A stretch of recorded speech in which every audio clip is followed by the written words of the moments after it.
Coming to you from the Deep South, this is the Blue Collar Leadership Podcast.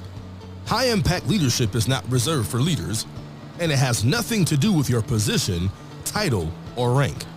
However, it does have everything to do with your character.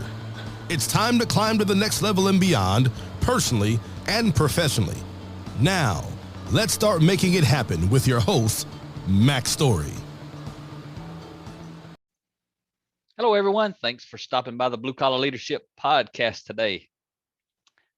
Today's episode is going out on April the 30th, 2021. So if everything's going to plan, Rhea and I are down in Palatka, Florida. Maybe it's Palatka. I'm not really sure. Never been there. Haven't heard anyone say the name yet, but just south of Jacksonville, Florida.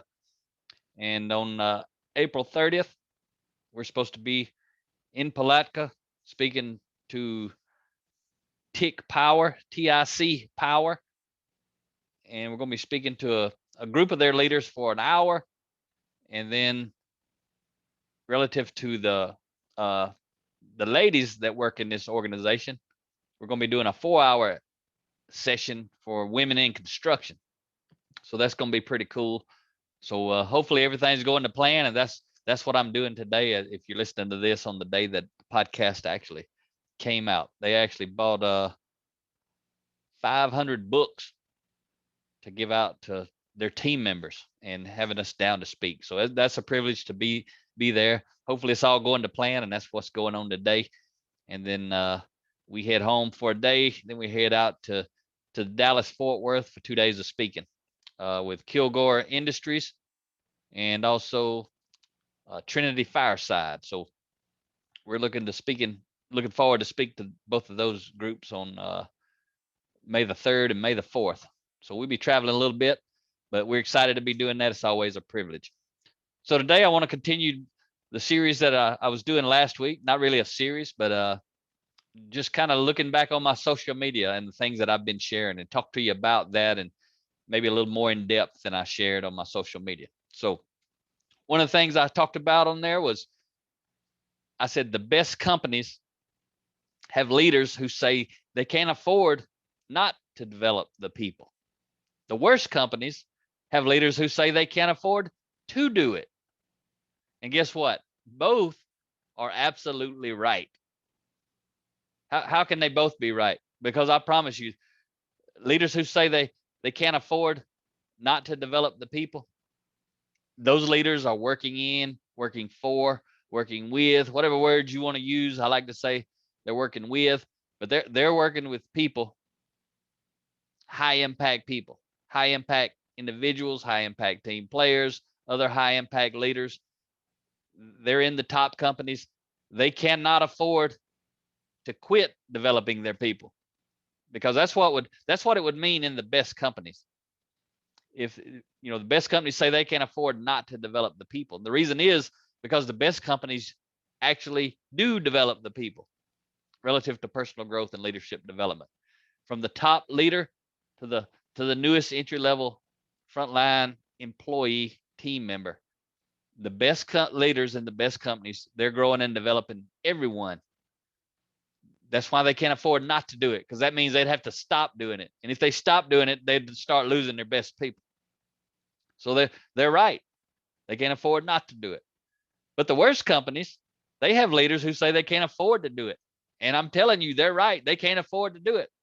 They're probably raking and scraping for every penny they have to invest in anything, much less growth and development for the people.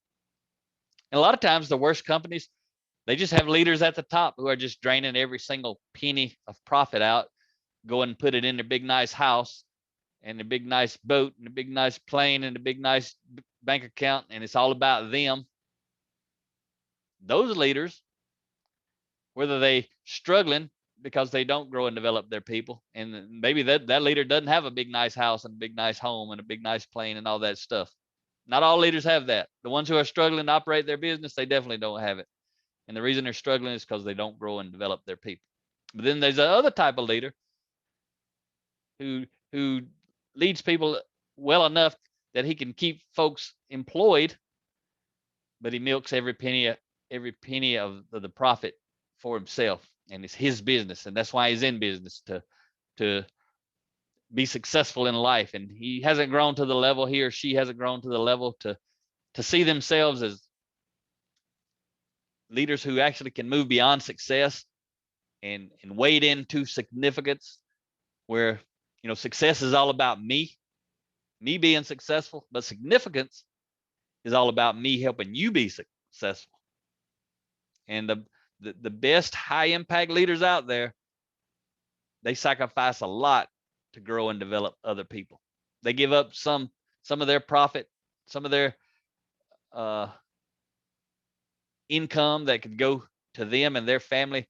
They reinvest it back into the people. And those people have some high impact followers.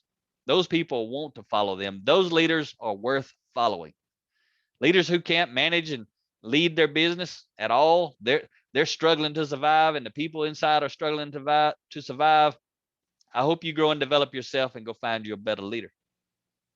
If you're one of those leaders, I hope you look in the mirror and have enough humility to say, I need to work on developing myself. And when you do and you become successful, I hope you continue to look in the mirror and say, now that I'm successful, I need to grow and develop the people on my team, help them become successful, because that will make you significant.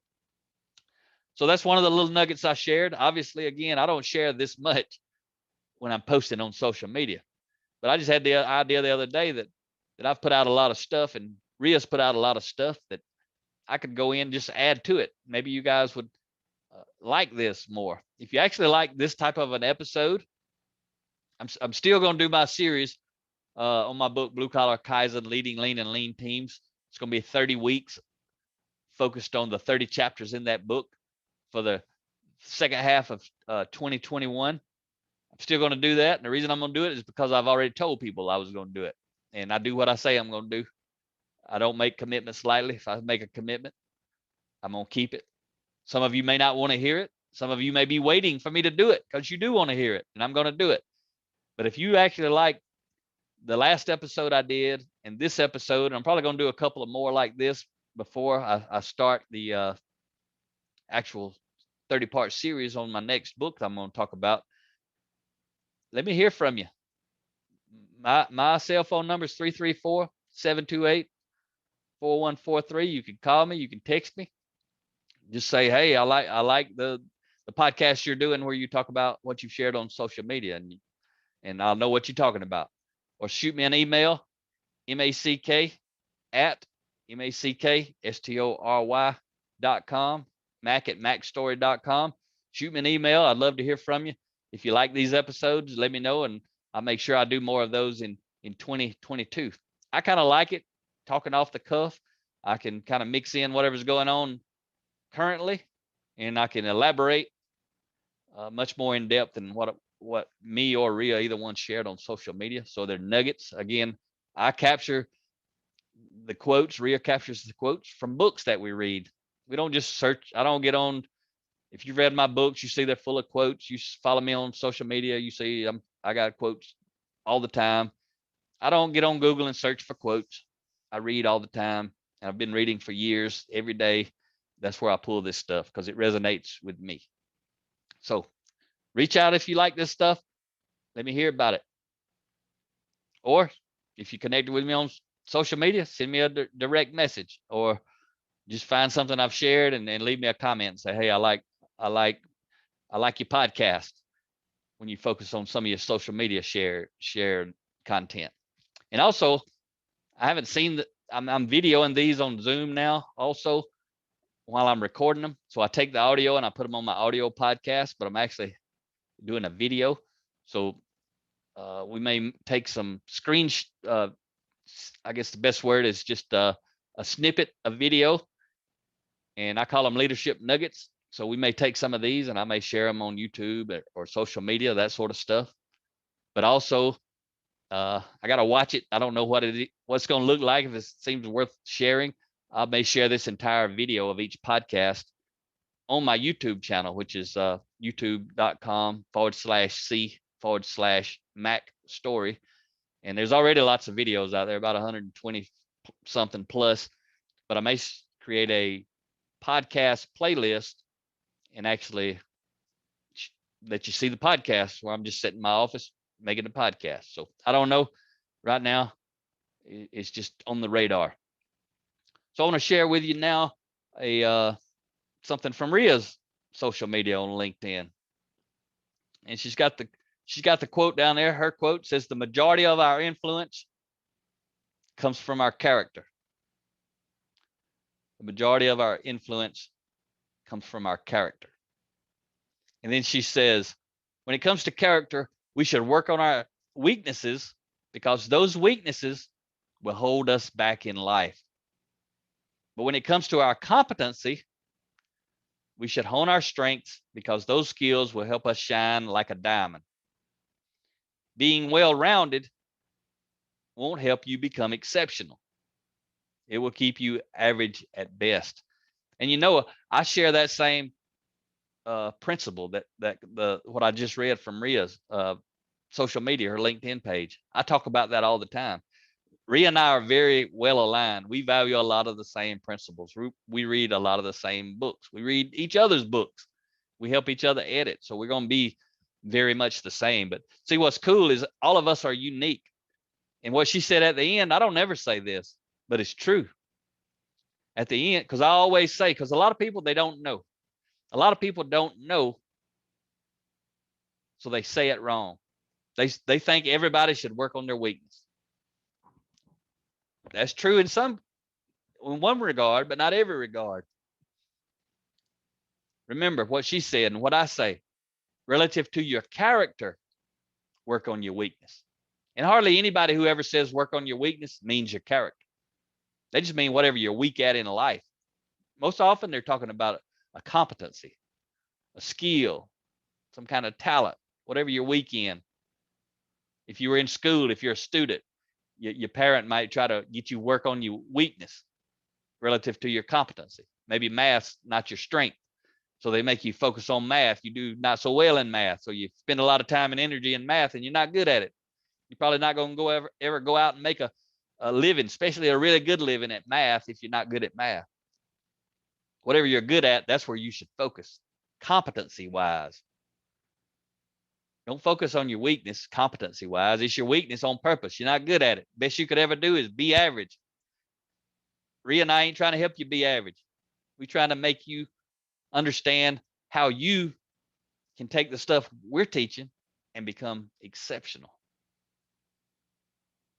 We want to help you become exceptional, not average. Average ain't going to create a good life for you. Might be easy, but it ain't going to create a good life for you. So what she said exactly was, being well-rounded won't help you become exceptional. It will keep you average at best. And there's people out there, parents out there, leaders out there who tell others, do this, it'll help you become well-rounded. Who wants to be well-rounded? I want to be sharp, like a tip of a spear at what I do. That's why you see some of those books, actually all those books. That's why I study those books. Some of those books I've studied repeatedly for years. There's a lot of books you won't ever see because they're in my phone. They're right here.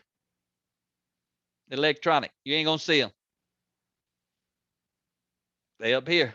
Not all of them. I can't remember everything in there, but I remember the enough that when I study all these books, I put enough up here that I can unload the truck on somebody if they want to talk about personal growth and leadership development. I'm always going to be under construction. My project ain't never going to be complete. I'm the project. I hope that's you. You should never be complete. Good old blue collar term, under construction. We should all be under construction. So I'm going to move on now to a meme that I shared. This meme's it's kind of got a picture of the asphalt, middle of the road, got a yellow line and black asphalt. And down the yellow line is the W, O, and an M. And then off to the side on the asphalt, it's actually a word for each one of those letters. And those words form a little sentence. And it says word of mouth. So that's the picture of the meme. And then I put my own quote in there on this one. And what I had said there is the most influential people on your recruiting team are your employees. They're constantly providing positive or negative word of mouth advertisement about the leaders and the organization. You've probably, if you've listened to me long enough, you've heard me talk about that word of mouth. But I don't remember ever talking about the most influential people on your recruiting team are the employees. So that obviously is directed at leaders, formal authority people. I want to help them understand with that quote that I shared that the most valuable people on the recruiting team, the most influential people are the people on your team. You know, and if it's a big organizations, they got lots of resources. They got professional recruiters, and they're writing ads, and they're going out into social media space and online and all this kind of stuff, trying to attract the right people to the organization. And if there's a lot of turnover in the organization, these people have a tough job. They have a tough job getting top talent to want to work there. Then if they actually can get someone who wants to work there, then they don't stay. And then these people get blamed. A lot of times the recruiters are the ones getting blamed because the people don't stay. The managers back in the organization will be like, why do you keep sending us these bad people? Those are low impact leaders looking out the window, blaming recruiting. They may be looking at the front office, blaming the HR department. Maybe HR does their recruiting and hiring. And maybe they struggle to find some good people. If they do, it's because of the people already in the organization. Because the people already in the organization are the ones spreading the most valuable kind of advertisement there is, word of mouth. Word of mouth advertisement about what it's like to work in this organization, what it's like to work for my leader and the other leaders. Whatever those people are saying, that's what's going to determine who wants to work in your organization. And I'll share a quote that when I shared that meme on LinkedIn, and again, if you're not familiar with the term meme is just simply a picture, some type of picture with a quote or some text on it. And I use leadership memes and personal growth development memes, but ME is the word I'm saying if you're not familiar with that. I know before I heard it and understood it, I didn't know what it was. I called them picture quotes, and I still do sometimes, because when I say picture quotes, everybody knows what I'm talking about. I don't have to define it. I like simple stuff. So do I say picture quote or do I say meme? I don't know. I like picture quote. All right. So there's a quote at the top that I actually wrote in the post when I shared that thought or that quote. And what that quote is from an article I read. I think I saw it in LinkedIn or either it's on the news. And it said this is the quote: U.S. factories desperate for workers, even as ranks of jobless remain high. That's the quote. Let me say it again. U.S. factories desperate for workers, even as ranks of jobless remains high.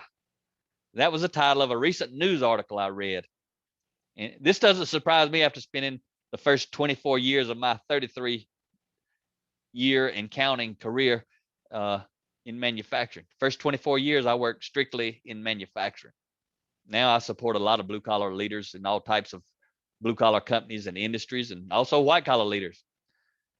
But my brand, my focus is on the folks that I know the best and the most often are the most overlooked, most underdeveloped, very often underappreciated, and a lot of times overworked. That's the folks I want to help. I want to help them have a better life. So too many manufacturing leaders are still using old, traditional, outdated management and supervision practices with people who have no desire to be managed or treated as objects. People naturally want to be led and valued. They may not understand it, but they know what it feels like. People do not want to be managed like objects. They want to be led and valued. And you see, there's a solution to the manufacturing industry's problem. Remember their problem. I'm going to say it to you again. U.S. factories desperate for workers, even as ranks of jobless remains high. Their problem is U.S. factories, manufacturing companies, they need workers. They're desperate for workers.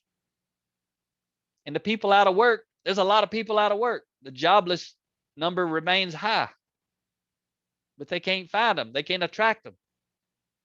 So what I'm saying right here is there's a solution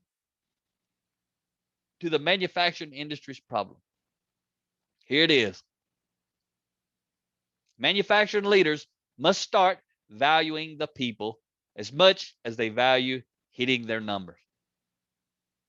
That's what I call leadership truth. Kind of like a surgeon's scalpel.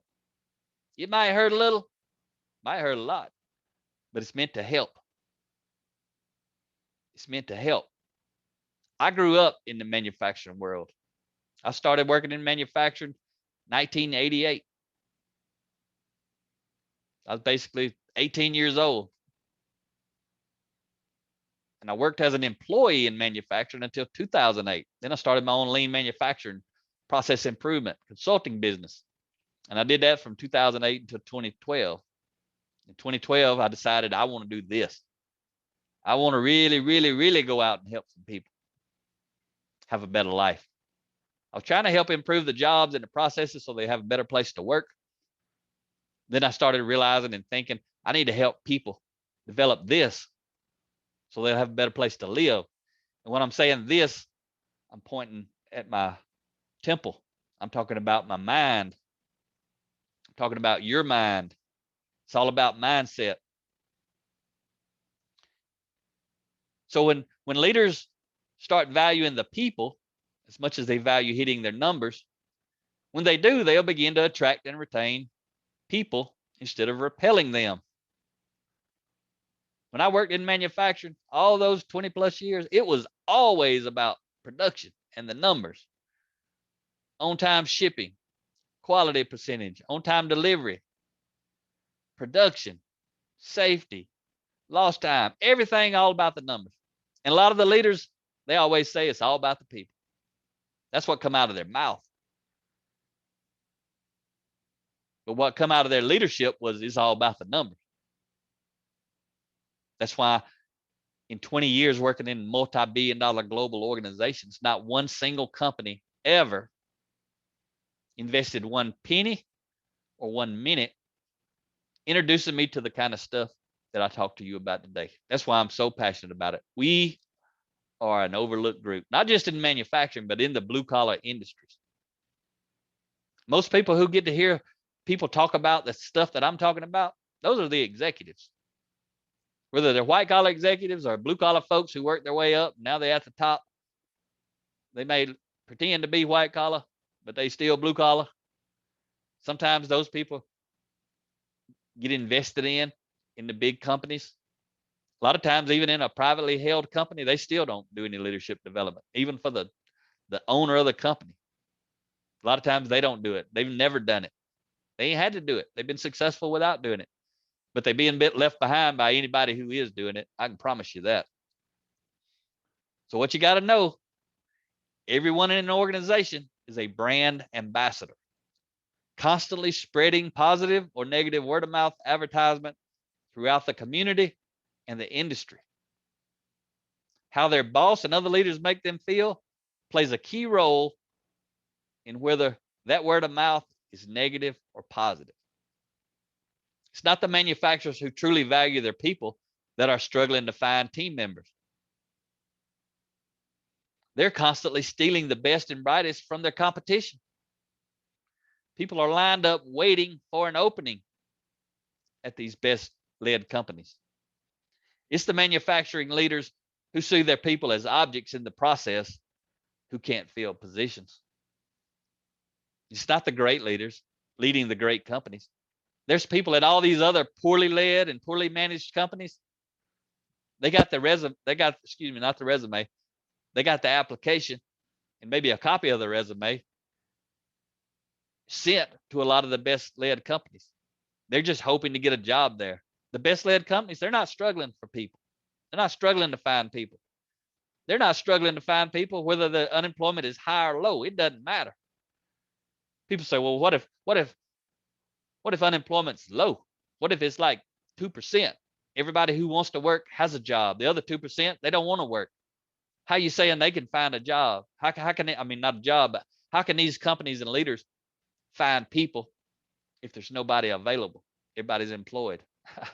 This is how they steal the best top talent, the best people from everybody else. It's one of those things I talk about when I hear leaders making excuses. Man, they make excuses. We just can't find any people. Unemployment's too low. I say, hey, Mr. and Miss Leader, have you ever hired somebody who already had a job?